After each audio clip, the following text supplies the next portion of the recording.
Өткен ғасырдың 70 және 90 жылдарында шыққан көліктерді салыстырсақ, бір үлкен айырмашылықты байқауға болады. Бірі тік қорапша тәріздес болса, екіншісі имектелген пішінге ие. Бұл өзгерістің нақты қай жылы болғанын да табуға болады. Мәселен, Buick LeSabre көлігінің мына жарнамасын қараңыз. Алғашқысы 1991 жылғы модель, ал мынау 1992 жылғысы. Айырмашылықты байқадыңыз ба? 91 жылғы модельдің тікбұрыштары көп, 92 жылғысы доғаланған. Сонымен, бұл өзгеріс не үшін қажет болды?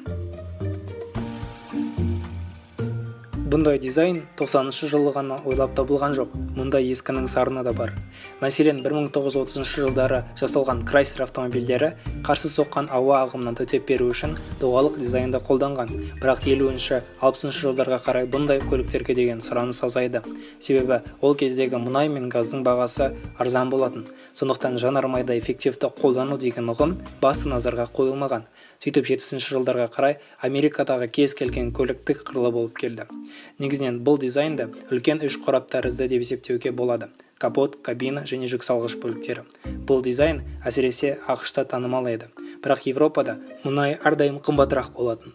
Мысалы, 60 жылдары Франциядағы 1 галлон мұнайдың бағасы шамамен 304 теңге болса, Америкада бұл небәрі 130 теңгені құраған.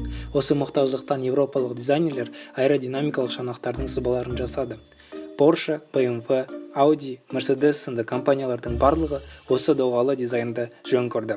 Бір нарықта болғаннан соң, американдық көліктер де осы пішіндерді жиі қолдана бастады. Сол жылдардағы ең ұтымды дизайн үшін күресте көбінесе еуропалық дизайнерлер мықтырақ еді. Мысалы, Uwe Boll сол жылдардағы доғалық дизайнның эталонын жасап шығарды. 1982 жылғы Ford Sierra автокөлігі қолданған бұл дизайн қарапайым сатып алушылар үшін қолжетімді болды. Кез келген бірегей ұлы дүние тәріздес бұл көлікте алғашында сыншылардың қабағына тап болды. Барлығы көліктің сыртқы пішініне күле қарап, нарыққа бірден жарқ етіп шыға алмады.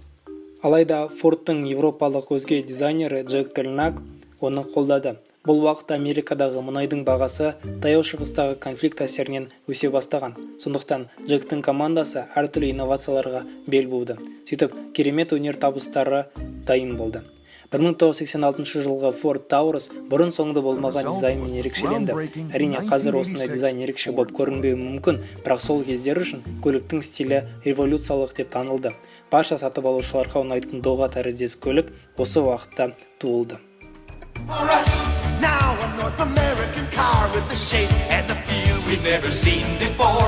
Тіпті RoboCop фильмінде осы Taurus болашақ көлігі ретінде түсірілді.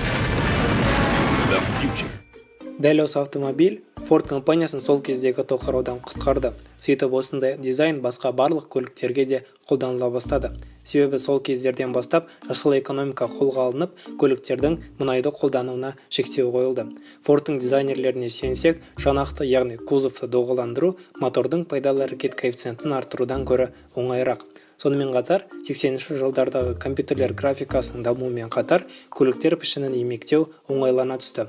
Қазір сол әдістемені әлі күнге дейін қолданып келеміз. Тіпті біз тым қорапша тәрізді деп сипаттайтын қазіргі Scion XB секілді көліктер бұрынғымен салыстырғанда әлдеқайда имектелген пішінге ие. Және болашақ жанрларында түсірілген киноларға сүйенсек, бұндай дизайн әлі күнге дейін ескере қоймас.